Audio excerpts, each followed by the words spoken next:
think we're ready to go. You can hear me clear, right, Megan, from your side? You can hear me clear. Okay, and welcome everybody from different parts of the world. I think we have a few people from Tibet, so I hope the event is going on well over there in Thailand. We have people from South Korea to San Francisco attending this event. I think we have 20 people so far, and that can easily go up to 50 or 60 or we have 80 people who have registered. So let me start with a small introduction, Megan, about you to everybody. Most of them actually know about you really well. I don't think you need an introduction to them, but for people who are new, so Megan is an Australian blogger. She has been blogging since 2017, and she's somebody who writes a lot about adventure travel and things that are like adrenaline junkie kind of stuff. And she travels with her husband. They generally capture the content in the form of like beautiful photos and videos. So do check her blog out. And today she's going to talk about a very interesting topic, which I think a lot of only few bloggers probably can give a long speech about it, which is how to get sponsorship from tourism boards and what does that mean for a travel blogger. If my understanding goes right, based on talking to a lot of bloggers out there, I think it's a highly coveted status, or highly coveted to get those deals out there, it's going to significantly help the bloggers who are trying to go to get that information. So thank you, Megan, for coming on the call today. Just want to give a quick introduction about who I am in case people don't know about the company or any of that. So my name is Shrikant, and you guys can just call me Sri by the first four letters. I'm the founder, CEO of this company called Tripeasel. Just one second, we have some issues on the transmission here. Megan, are you able to hear me clear? I just got a message saying that. Okay. In case if there are some disruptions, I might close my webcam in between.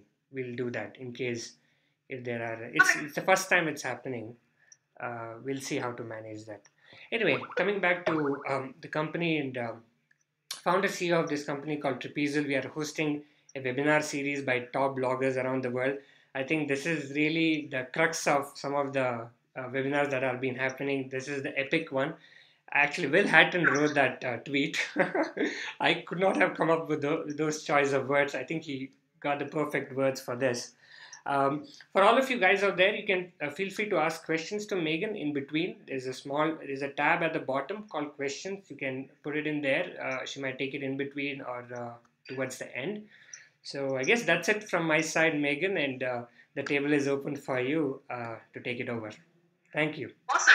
Okay, well, thanks, Ray. So, hi, guys. My name's Meg, as you likely already were, and I run an adventure travel blog called Mapping Megan. So, we've been up and running for a little over 2 years now, and over that time, we've worked with a number of different tourism boards, companies, and brands to promote their destinations. So much of the time, our partnerships have been in the form of like us sending cold pitches, so reaching out to tourism boards to introduce ourselves and to establish a relationship. Though within the last year, we've actually started to see an increase in tourism boards reaching out to us with proposals. So inviting us on press trips to visit and cover their destinations, and sometimes even paying for our time kind of on top of travel costs. So this webinar today, as Sri mentioned, it's being hosted on behalf of Trapezial, and I'm going to be talking about how to obtain sponsorships from tourism boards. So both from the perspective of how you can send a pitch to them, and how you can also make yourself visible to be in the perfect position for them to come to you.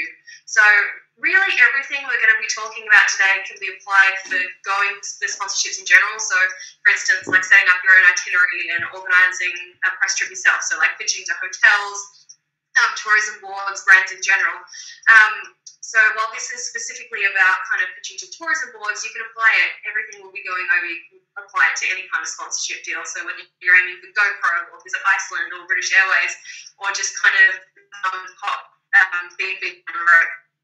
So I'll do my best to keep this to 45 minutes so we can do kind of 15 minutes of questions at the end. You'll notice that there's a questions tab over on the side here, it looks like.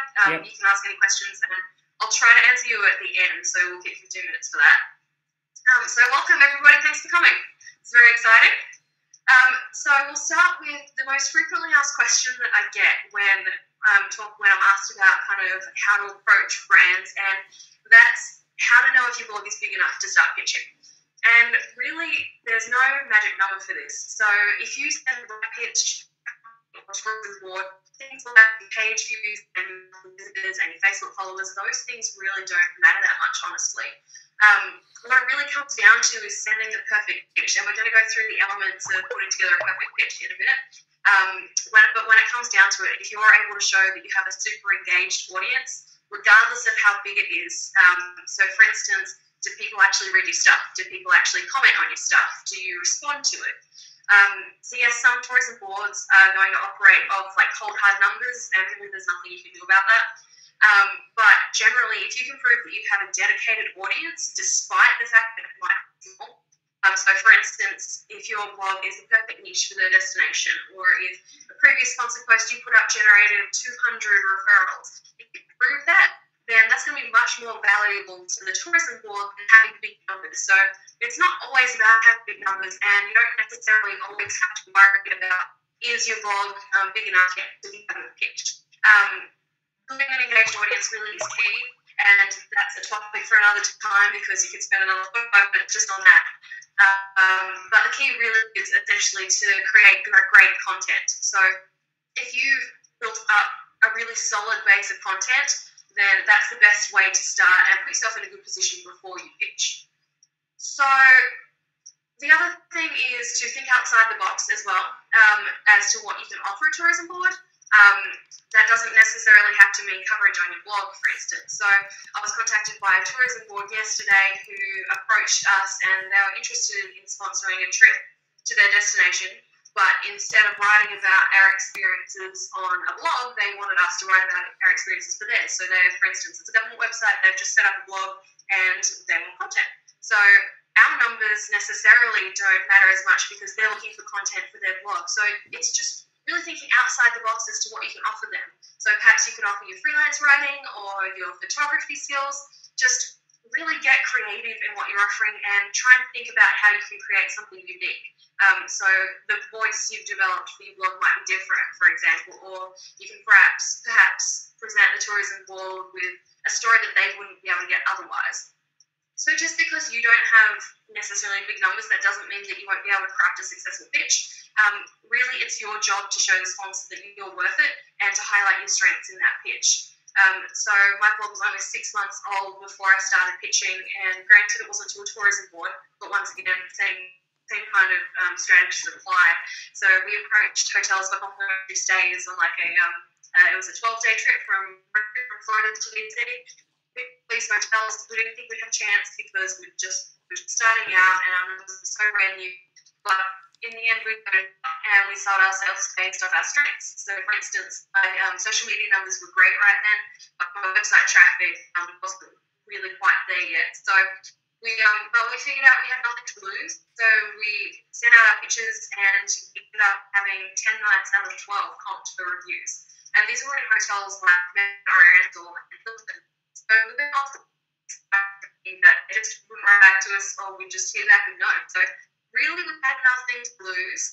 And the point is that you really never know until you try. So if you put yourself out there and let your voice and personality shine through and just be creative in what you can offer them, and that's really what's going to grab attention from tourism boards. And it's not necessarily the numbers aren't big enough kind of thing. So definitely start pitching as soon as you think you're ready. It doesn't matter if your numbers aren't kind of up to the standard of what you think it should be. Just the sooner you start pitching, the more experience you're going to get, and the sooner you're going to perfect that skill. So pitching to tourism boards, it took me personally, it took me a while, but I think I've perfected the perfect pitch template right now. And I found it really work. So it's figured instead of giving you random tips about pitching, we're going to go through my own pitch template and just stop and deconstruct it to assess why it's successful and why it works. So I'll start running through my pitch, and this pitch we've run through is to a tourism board, so I wrote to visit Faroe Islands last year, and we'll stop and deconstruct that along the way. So in terms of, I'll just quickly start with the subject line. So in terms of constructing a pitch, I always stick with media inquiry, name of destination here, for my subject line of an email, because that comes up very specifically, and it's enough to overtime it more. So for instance, if you get an email saying media inquiry, that could be anyone from like the travel journalist running a blog. So if you can get them to open it before tossing it in the trash, then you've at least managed to get a toe in the door. I'm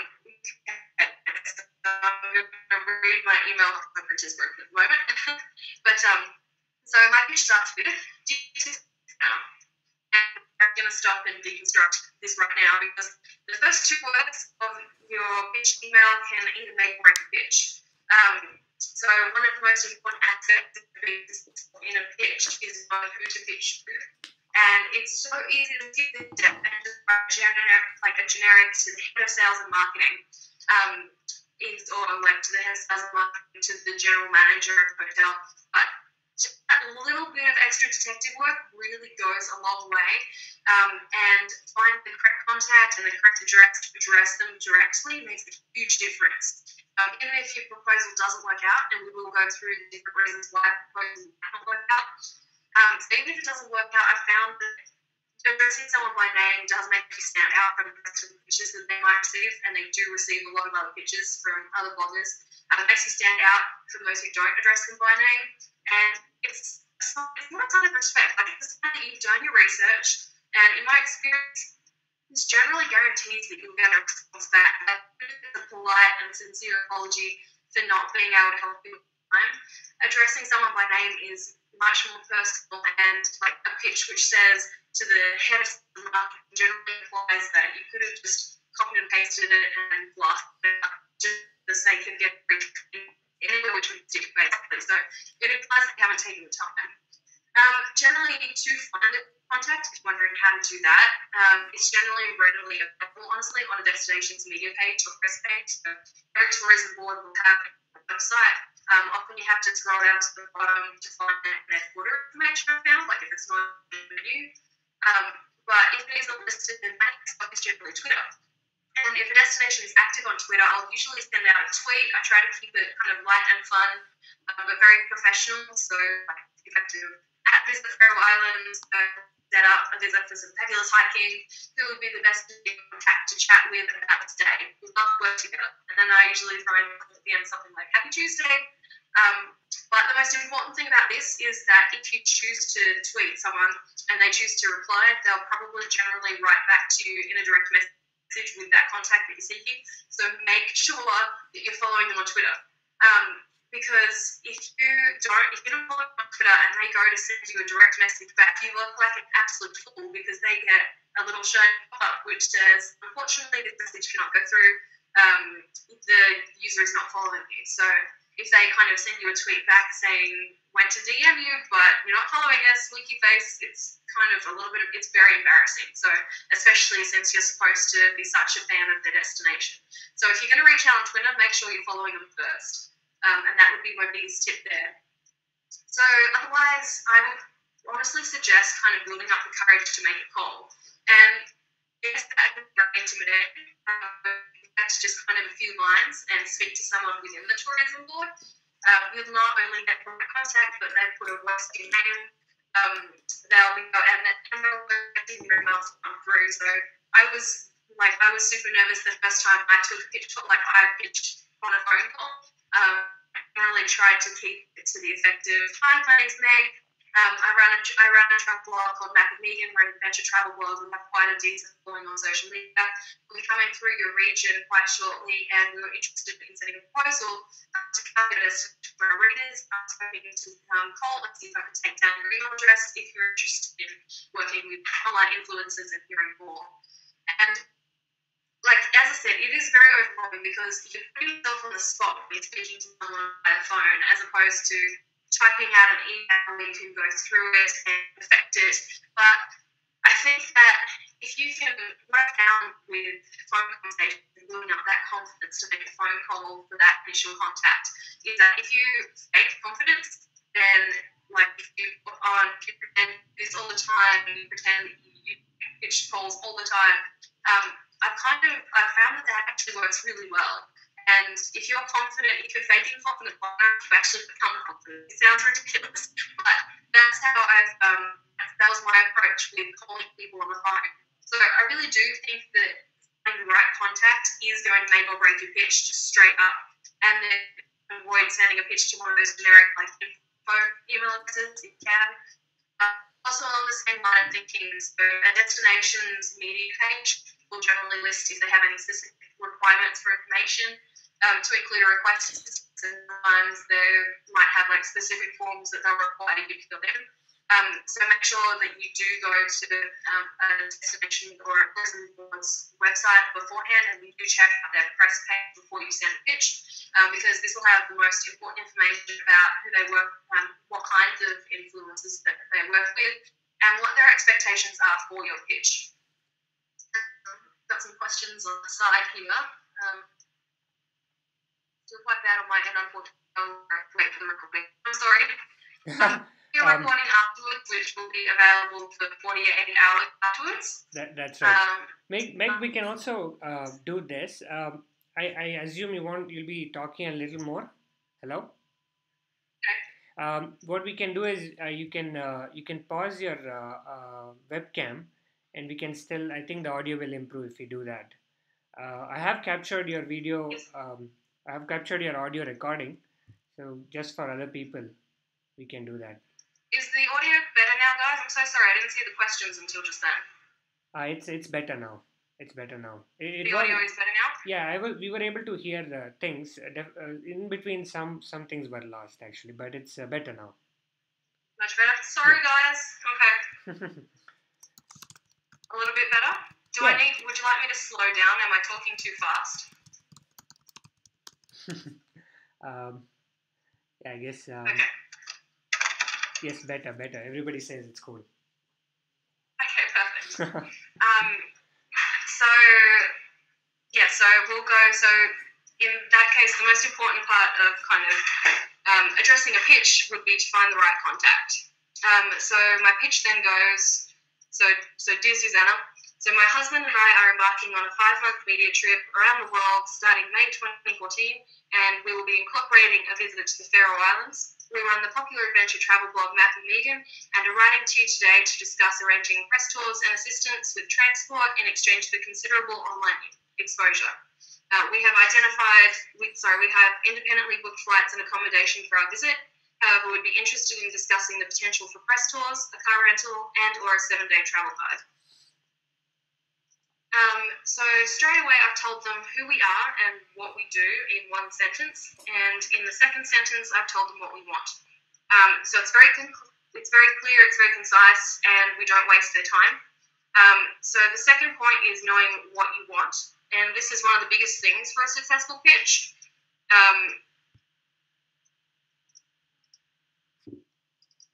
So sorry. Is the audio better now? I just turned off the webcam. Yeah, it's perfect. Yeah. We're able to. Someone said that the question is the subject matter. So the subject matter is working with tourism boards. So working towards gaining sponsorship with tourism boards. If that answers your question there. Yeah. So the second part of that is knowing one of the biggest things for a successful pitch. So you need to know where you're going, and you need to know what you'll be asking for. So, for instance, do you want all expenses covered, or do you just want one specific part of the tour? So we, for instance, in the Faroe Islands had already figured out, we already had our flights booked separately. So we specifically asked for assistance with transportation and costs while on the ground. So figure out in advance if you'll be happy with a media discount, for example, if they offer a counter offer, but make sure you know what you want. So then our pitch continues. So it continues, we will be in the Faroe Islands from July 10 to July 16. We plan on featuring a spotlight on the Faroe Islands as one of the best island destinations in the world, and we're interested in presenting opportunities for outdoor adventure as well as covering the current controversy surrounding the grant. So in the second paragraph we've been specific and we've told them exactly when we'll be there, and we've told them exactly what we're hoping to cover for our blog. So if you're looking to get a sponsored tour or accommodation, you need to propose exact dates. So don't send a pitch until you've figured that out. It's important to be very clear with your pitch, though you also do need to be flexible. So you don't want to come off as demanding, for instance, but lay out everything you'd like to receive, but phrase it in a way which sends the message that you're flexible with your request. We've got another couple of questions here, just quickly. Yeah, so the subject of the email, yes, that's media inquiry, that's correct. So that basically sums up distinctly what you're enough for them to, it leaves it vague enough for them to want to kind of click on it and open it, which is your first foot in the door. And the next question is, when you're working with a tourism board, do you offer them full control of content or limited control? So in terms of the content, we basically, so as I just kind of read out in the first bit of the pitch, we actually tell them what kind of content we're interested in spotlighting. So I said to the Faroe Islands we plan to visit, we're interested in presenting opportunities for outdoor adventure, as well as the current controversies surrounding the grid. So I usually have an idea of what kind of stories I want to cover before I pitch a destination, and then that way they know what our blog's about, and they know that we'll be writing content about adventure. So generally they're happy with that, and they give us free rein to go about it, because ultimately when it comes down to it, you know your audience best. So having a tourism board dictate what you write isn't generally going to be the best for engagement for your blog. So we'll generally pitch a few ideas first, just tell them what our blog's about and tell them the kind of things we have in mind. So that is, I hope that answers your question for that. So we've told them exactly, we've been very specific, we've told them exactly when we'll be there and what we're hoping to cover. So just be very flexible, word it so that you are being flexible, but you do need exact information and you need to be very specific. So our introduction to our pitch is 3 paragraphs long, and at the end of this, I'm more than happy to email the actual whole pitch to anyone who would like it, who would like a word version that you can actually look through. So the last paragraph of our introduction of our pitch goes, our trip is already gaining significant online interest, and for the first 2 weeks, we'll be traveling throughout Central and South America as part of Doubletree by Hilton's widely publicized detour campaign. So we usually throw in like a quick concluding sentence to that effect, to the effect of that our trip is gaining kind of significant online interest, and we mention if there's anything else big which is forming part of this trip. So we try and keep that short and concise, like you don't want to come off as kind of name dropping to make your pitch sound better, but it is important to find that balance of being very confident in yourself and your blog and highlighting your strengths and highlighting the fact that they would benefit from the momentum of an already established buzz you're generating if you're traveling prior to that. We've got one more question that's just popped up on the side. Yeah, for sure. So I'll give you my personal email address at the end, and then anybody who would like a copy of my pitch, you can email me and I'll shoot it back to you. That might be the best way to go, just so I don't accidentally miss anyone's email address. Absolutely. If you do have anything going on before a trip, then tell them about it, because that's an established buzz that you would have generated beforehand, and they can benefit from that. They can kind of benefit from the wave of publicity that you've already got for them. So that's the introduction to our pitch. We've got kind of 3 sentences, so like 3 paragraphs, and then we break it up into subheadings. So after the introduction, I then list a subheading called About Us, and I provide more in-depth information about who we are and what our website is about. So it goes, about us, Mappy Megan, we are a rapidly growing adventure travel blog focused on providing useful tips, inspiration, and advice to our specific demographic. An Australian journalist and an American wildlife photographer, our professional expertise sets us apart from other travel blogs. We are a trusted resource for travel tips and destination guides, and are interested in presenting the best locations, attractions, and accommodations in each area we visit. And then have another subheading called Our Website. So then our website has a loyal following and a highly engaged audience. Once again, you want to highlight that you have an engaged audience, which can be attributed to our expertise in social media, We continue to be featured on many other travel publications and magazines and have worked with brands such as the Mandarin Oriental, GoPro, LAN Airlines, MGM Resorts International, and the Biltmore Estate. As mentioned, our most recent partnership is with DoubleTree by Hilton, who is sponsoring the beginning of our tour through Central and South America to promote their hotel brand. So all of that is really, it's obviously about providing more in-depth info about yourself and your blog, and giving the tourism board a sense of who reads your content and what kind of stuff you publish. And then I list a final subheading in the pitch called What We Can Do For You. And that generally, literally as it sounds, it lists what you can do for them. So for instance, I go through, I'll say, we can offer you the best advertising money can buy, which is word of mouth. You will receive, and then I bullet point everything. So professionally written blog posts, including permanent links to your website and social media pages, a professional travel video featuring the Faroe Islands, utilizing our presence on YouTube, professional photography, which you're welcome to use commercially for your own purposes, Facebook updates to our 4,000 fans, and tweets during our visit to our 19,000 plus followers. And then I say we can also utilize our social media presence on Instagram, Google+, Pinterest, Tumblr, and StumbleUpon.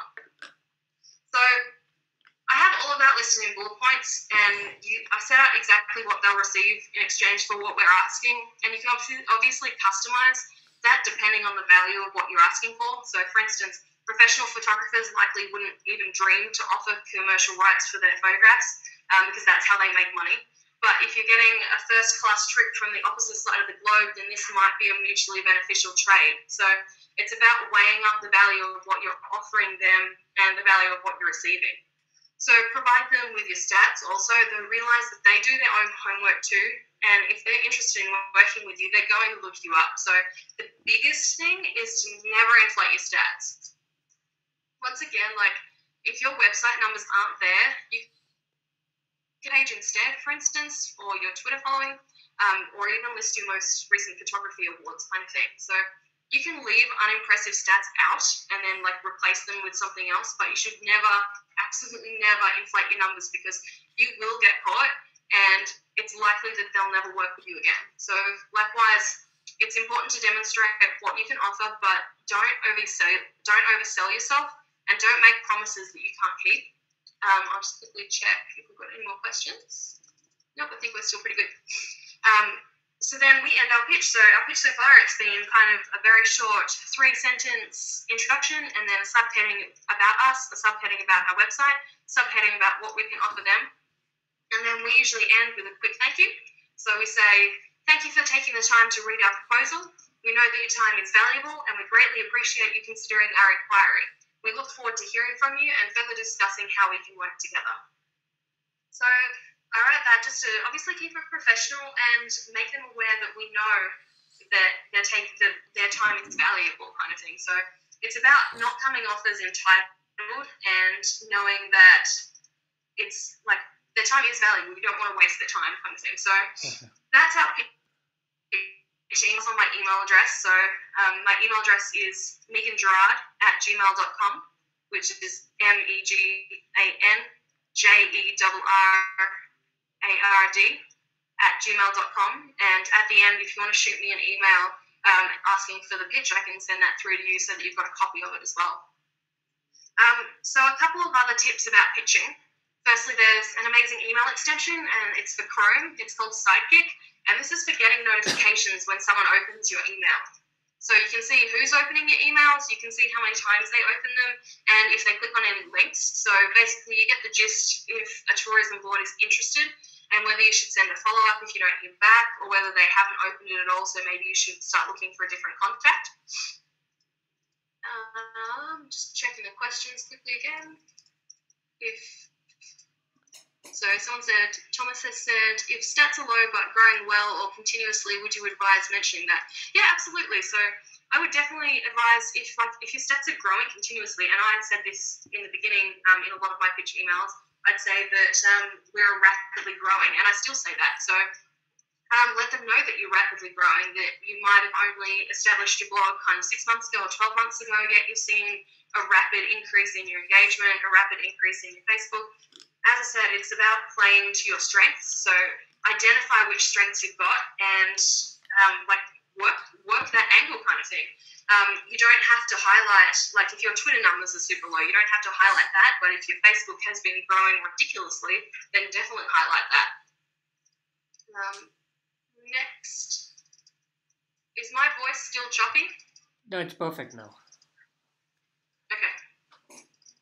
So I'm just looking through the other questions. I think we're good on that. There's one more. Can you? Sorry? I think there's one more question, Megan. Can you repeat how to check if they opened your email, please? I think it's the software. Yeah, definitely. So sorry about the voice being choppy, guys. It's fine now. So the email extension for Chrome is called Sidekick. I'll write that in now. Send to all. So Sidekick is the email extension for Chrome for notifications for emails. Send to all. Did that come up? I have a very small screen. Okay. So a lot of people also suggest sending a media kit along with your pitch email. Media kits go more into depth about your audience, about your stats, and about what you can offer. And generally, people also include testimonials in this. I personally don't have a media kit, and I've honestly never sent one. In the section of my pitch where I talk about my website, like in the section of my pitch where I talk about my website and who we've worked with, I usually link to posts that I've created from previous partnerships. So, for instance, if I mention that I've worked with the Mandarin Oriental, I'll include a link to that hotel review or a link to a destination guide. So, obviously, you want to be linking to posts which are impressive and highlight your best work and highlight your audience when they're at their most engaged. But the biggest thing is to tailor each pitch to the destination in mind. So, to be successful, you need to educate yourself about the destination you're considering, obviously. So, consider whether it will fit your blog, whether your audience will enjoy the content. And not every destination is going to fit your blog, and that's okay. Part of the pitching process is being ignored and it is accepting rejection, but continuing to pitch anyway until you find the perfect fit. So we're about to look into a number of reasons why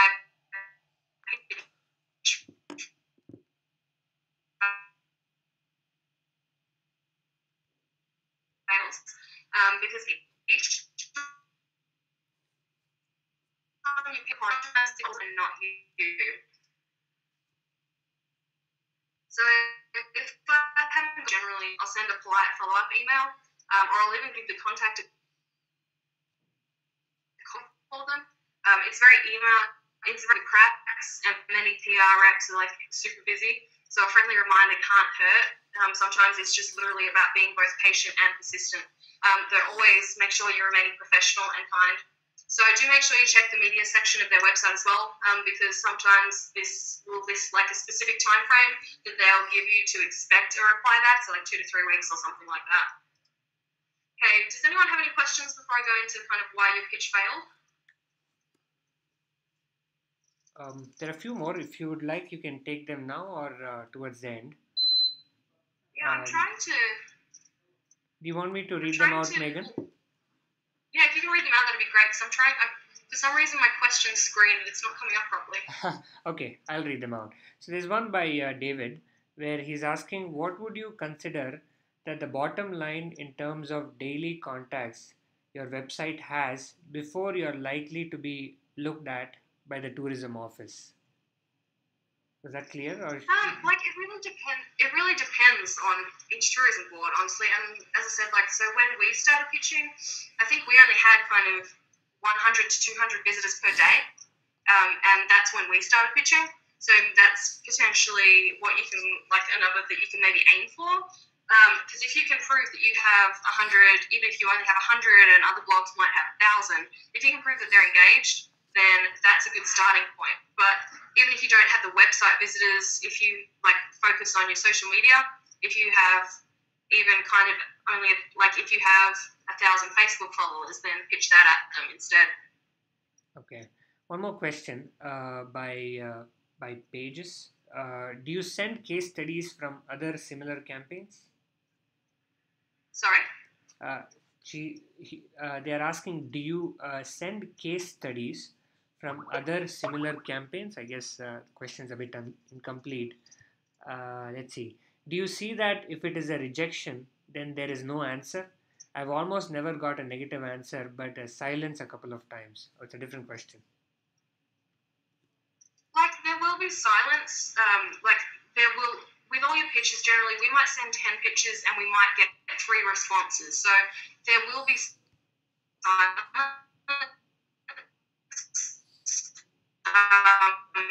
Sidekick really is a fabulous app for that. That's who you're analyzing pitching. Found that the best way because like you're putting yourself on the spot, but you're also speaking to someone.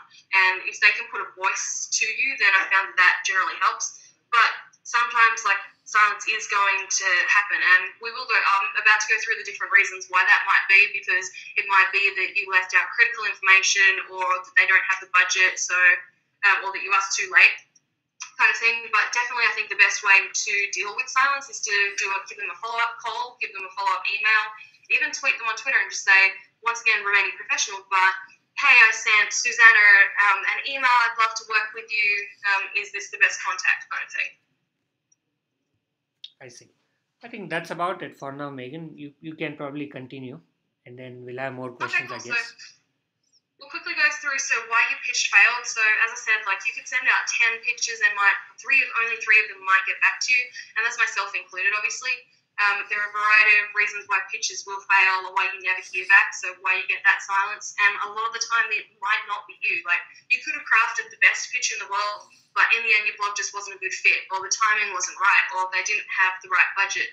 So one of the biggest parts of pitching is accepting that you're not always going to be successful, and not to take it personally when that happens, and not to let it discourage you from pitching, whether that be to the same tourism board or to another one in a different location.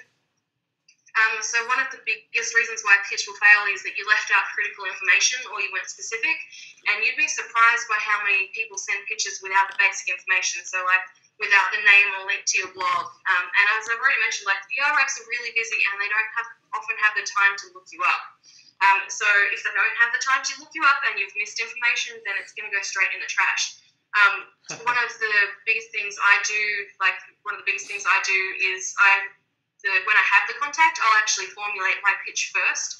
I'll read over it 3 or 4 times. When I'm certain that it's ready to send, then I'll put in the contact's name, just so like you don't accidentally hit send and it goes out incomplete, which has happened to me before, and it's very embarrassing to have to write back and say, I'm so sorry, this the email was sent too early, kind of thing. So keep the to field, like the address of who you're sending it to, keep that blank until you're finished. Insert that afterwards, and then you can make sure that you've got all the critical information you need. You can check it, you can edit it, all that fun stuff. So a pitch might fail because the tourism board just doesn't have the budget you asked for, or you've asked for more than what you think it is worth. So tourism boards aren't necessarily all created equal, and just because one board might have a huge budget, that doesn't mean that they all will. And normally a tourism board is going to be a government agency, and they're going to have a limit to the budget that they can spend each year. So when you make your request, you have to take into account all of the other requests that they're already receiving, because they're going to be balancing yours against everyone else. It could be that you're pitching too late. So like if you pitch too late in the month or too late in the year, they might have already spent their allocated budget on marketing, which is why pitching early is super important. And we'll get to that in 1 second. But that's also why, so once again, feel free to shoot me an email and I'll send you this pitch, my pitch email too. But that's always also why these principles can be applied to individual hotels or tourism boards as well. Because if the tourism board doesn't have the budget, then you can reach out to individual kind of companies themselves. So with budgets, like it's awesome to start big and then negotiate down. But if you ask for too much, it can turn someone off. So it's about finding that right balance somehow. And to figure out what's too big for a tourism board, you can research and, for instance, find out if the tourism board has invested money into any large campaigns recently. If there are a ton of travel blogs that are popping up which tout that line, like my trip was provided by Switzerland. And just weigh up what you're asking for against your readership. So, for instance, if you have a readership which is small, you probably shouldn't start out by asking for kind of the presidential suite or a first class seat. So just stay realistic in the value that you're providing them in exchange for what you're asking for. Another reason might be that you weren't easy to work with. So PR companies are going to prioritize bloggers who are easy to work with, obviously. Yes, you want to tell them what you want, but you don't want to come off as demanding, and you don't want to be making a ton of last-minute changes. So you need to make sure that your online persona is professional and reliable, and that you have a reputation for submitting work on time. For instance, that demonstrates that you're happy to adapt and make the tourism board's life easier, as opposed to kind of hardful and more stressful. So just give yourself ample time for requests, be clear, very clear with what you're asking for and what you can offer in return, and always, always deliver what you promised. We usually always follow up afterwards with a thank you as well as like a link to the coverage. This will leave a much better impression, and it gives you a better chance at a second invitation later on. And like as I said, it might, like, your request for sponsorship might not get answered. It might not be you. Like, it might honestly be them. It just might be that your blog wasn't a good fit, or it could be that they honestly don't need the promotion at that time. So, for instance, if you're writing to New York during Fashion Week, it's highly unlikely that they need the exposure at that time of the year. So, like, it's just where, as opposed to a smaller tourism board or a smaller destination who's much further off the beaten path and doesn't see much tourism, you'll have much better luck pitching to someone like them than someone to, for instance, like Paris or London or New York, who are the really big players in the tourism market. So does anyone have any questions before we go into the next part, which is kind of how you can set yourself up to There's one question. like for tourism boards to reach out to you? There's one question, Megan. Do you find you are more successful pitching to tourism boards or to individual attractions or accommodation? Honestly, I find we're more successful dealing with individual attractions and accommodations just because you're cutting out the middleman. So, for instance, when you pitch to a tourism board, there are kind of 2 or 3 people that are in the mix, and you're trying to communicate across multiple different parties and across time zones. So, for instance, I'll write to the tourism board. The tourism board will then write to the hotel or the accommodation attraction, and then the correspondence from the accommodation provider goes to the tourism board, and then the tourism board relays that to you. So we personally prefer cutting out that middleman just because it's much clearer communication. But then again, there are some fantastic tourism boards out there. So it really, like, if you pitch to the tourism board first, I've had different examples of them. They have a lot wider contacts for you, if that makes sense. So they can send out an email to all of their accommodation providers saying, these guys are coming into the area, who wants to work with them? And you get a step up doing it that way. But definitely if pitching to a tourism board falls short, there's no reason why you can't start reaching out to individual accommodation providers yourself. We probably send like maybe 10 to 15 hotels an email, once again, like do it all by name kind of thing, and then we might hear back from 2. So definitely put yourself out there and give yourself a wide berth. But other than that, like, just cast a very wide net, because the more opportunity you give yourself, the more opportunity you're giving yourself to succeed. I see. One more question, Megan. Do you provide a report after the blog post has been published outlining what views or comments it received?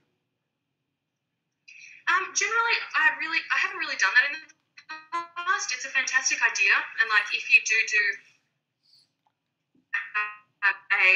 really large campaign, so for instance, we did that we called them we would send them the link or the and necessarily put it into one report at the end. It's always a fantastic idea to do that. Professional. Really expect if they ask for daily numbers at the end of the day, like if you're offering them social media. I think the biggest thing is transparency with each other and communicating and knowing what the contact is after. Like, settle everything beforehand so that there are no surprises at the end, or they're not expecting something that you don't come through with. Okay. There's one more. Do you send all email? Do you Hopefully send that answers that one. do you send all emails for hotels at once or end one at a time? Or send one at a time. So okay. Do you send all email for Yeah, no, hotels? I send them. Yeah, so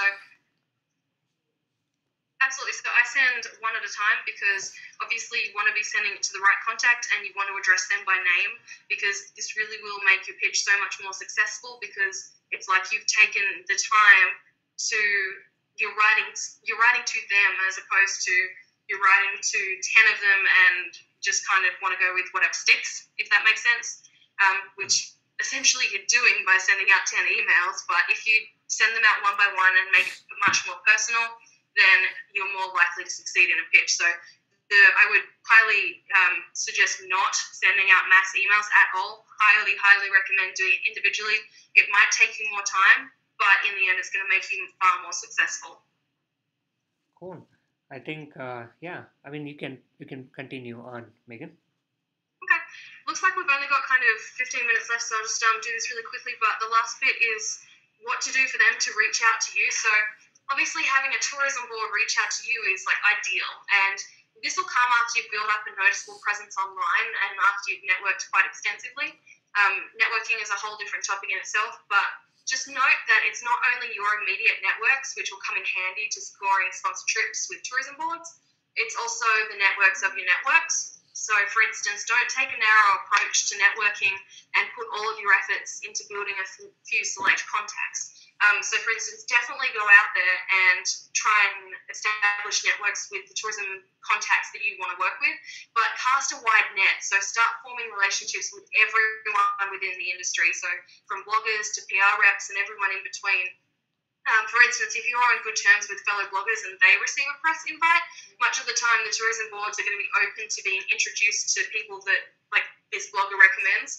So, like for instance, I'm personally always recommending bloggers and my friends and colleagues to work with tourism boards if I get a press invite that I can't attend. So, for instance, the tourism board for Florida reached out a couple months ago, and I couldn't make the trip. However, you write back and just very politely say, look, thank you so much for your time. Thank you so much for the invitation. It's very generous. Unfortunately, on this occasion, like the timing isn't right. However, would you like me to introduce you or pass on your contact details to colleagues within travel blogging who I know would do a great job and can likely offer you exposure instead? So they say yes, and then you're creating both an opportunity to A, impress the PR contact that you're very easy to work with and you're willing to help them out, and B, fostering goodwill amongst your fellow bloggers and being generous with opportunities. So that kind of thing's generally remembered, and hopefully if you start doing that in the future, karma will come right back around. So you need to get your name out there as much as possible, and if you're recommending people, then people will start recommending you back. So the key really is networking to making yourself as visible for tourism boards who are going to come and contact you for work on their campaigns. So if you're basing yourself in one place, for instance, reach out to your local tourism board, set up a coffee date. Email the tourism board of your favourite destination and introduce yourself, letting them know you're available for if they ever would like to work with influencers. Attend travel events. I think a few of you, Sri said that a few of you are going to TBEX. So hand out your business cards, or if a tourism board has a blog, start commenting on it. So networking here is really key. And obviously, when they come to you, you're in a better position to negotiate for compensation for your time on top of travel expenses. So once again, you don't want to sound too demanding. However, if I receive an invitation or a query from tourism board, I usually just politely ask if they have room in their budget to accommodate compensation for the creation of content on top of travel costs. And like sometimes it works out, sometimes it doesn't. We generally aim for around $100 per day. So once again, it really comes down to how much value you're providing them in exchange and like what their specific budget is. But the other thing is get their attention. So if you really love a destination, write a post about it and like make sure that that post does really well and that they notice it. So tag them on social media. And even if you haven't been there, like get creative. So write about the 10 reasons you would love to visit. So for instance, one of the biggest brands that I wanted to work with since we started the blog was GoPro. And we pitched and we pitched and we pitched and we never heard back. So all of our pitches went, we had that radio silence. So I wrote a post. We went to Bolivia and we went into the Amazon and we got some great pictures. We ended up in a tug of war with some squirrel monkeys that were trying to steal the GoPro. So we got some great pictures of them biting it and stealing it and kissing it, and we put up a post. And then maybe a year later, so a couple months ago, GoPro actually out of the blue sent us a message. An email said that they'd seen our post and that they were setting up a new headquarters for GoPro Australia and New Zealand, and they'd love to bring us on board and work with them. So it really is like, if you love a destination so much, like promote them first for free, and then they'll see that your readers are engaged and your readers do love hearing about that, and then they'll potentially take that on board and note that down, and that could be the key to them inviting you on a press trip in the future. And lastly, one of the last kind of biggest tips I have is making your email available for spam. So that sounds, I know that everybody hates spam, but sign up for press releases. So subscribe to the newsletters of the brands and the destinations that you want to work with, and enter and promote their competitions. Make profiles on media databases or platforms which connect influencers with brands, so like Cision and Socialite or like the Mid-Game. I usually wake up every morning to about 70 emails, and sadly that's no joke. Normally about 90% of those emails are spam, just like kind of random press releases about a new product or story that supposedly I should be covering for the blog. But every now and then there is a diamond in the rough, and you get a press release from your favorite destination with information about a need that they might have or a new project that they've just launched. And even better, you've now got a direct line to their media contact by hitting reply, and it's them that reach out to you. So if you're willing to turn your email, your inbox into a breeding ground for spam, and that'll make sure that your eyes and ears are everywhere. You'll know what's going on with your favorite destinations because they have a direct line to your inbox, and you then in turn have a direct line back to their media contact. So if you get a press release, last week I got a press release back from Peru. From Destination Peru, they were trying to promote kind of a story about places to go in Lima at night. So I wrote back and said, yeah, sure, like that sounds like a fantastic blog post. I'd be happy to share it with my audience. By the way, I've noticed that Peru is running a campaign at the moment, like promoting a competition. Do you need extra influencers for it? And that's your direct line. So if you're willing to subscribe and just kind of sort through your emails every morning and maybe take an extra 10 minutes, then that's probably the biggest advice I have for you for kind of opening, like networking a little bit more and having contacts come to you. So that's pretty much the end of the webinar. In terms of like what that means for your career, that was in the topic as well. I think that's pretty self-explanatory. Like it's the more experience you get, the more experience you can build on, and the more kind of experience you get, I guess, it builds your resume, and that's really the biggest thing for your career. So I apologize for the video and for the choppy voice. Does anyone have any questions that they'd like to answer in the last 10 minutes? We have a few actually. Number one is, how long in advance do you send out pitches? So generally, I'll try and stick to 4 to 8 weeks. Just because if you're talking about a tourism board, once again, it might take 1 to 2 weeks to organise like a tour or an activity. So if you go to their website though, on their media page, it will generally list how far in advance they like to be pitched. So if you can sort that out, really that's the best advice I can give too, is go to their website before you send any kind of pitch and find out if they have a press page, because on their press page it's going to tell you how far in advance you should pitch and like different things like the kind of information that they like to receive. But generally we try and stick to around like 4 to 8 weeks to give them enough time to kind of respond and then reach out and all that kind of fun stuff. I see. Megan, a few folks are asking for your email. So I can, we have the email of all the people who signed up. We can actually send it to them after this call, along with along with, if you can send some of the material that you said you would be sharing, we can send it to everybody along with a recording of this event. I think, did that come through? I typed in my email address to send to the entire audience. They got it. Did that come through for everybody? Yeah, looks like they got it. Perfect. Yeah, so so if you want to send me an email, I'm more than happy to send you that pitch. Once again, I apologize for the choppy voice and the choppy technology. video. But yeah, so the email address is megangerard@gmail.com, and I have it in a template, so I'm more than happy to shoot it through. Awesome. Well, it doesn't seem like there's any more questions, but I have to say, Megan, this was such a fabulous talk, and it was very instructive even for me because we're gonna start reaching out to some PR for the companies, and it clearly tells how I should be writing those emails. We'll also be sending a couple of members from our team to some of the places in Southeast Asia for the travel agents in order to tie up our relationships with them. Some of these guys are pretty new to social media. They have the budget, but they have never done it before. So definitely from our side, if we can help people get some, engagement over there for the bloggers, we'll be happy to do that. Do that from the business. But that said, it was a fabulous talk. Okay. Thank you so much, everyone, for coming. Yeah, and also I'll send you the recording, Megan, so that you can share it with anybody. We'll also share it with other people. Awesome. Well, if anybody missed anything, we'll try and the recording and do a little bit of video that we did have.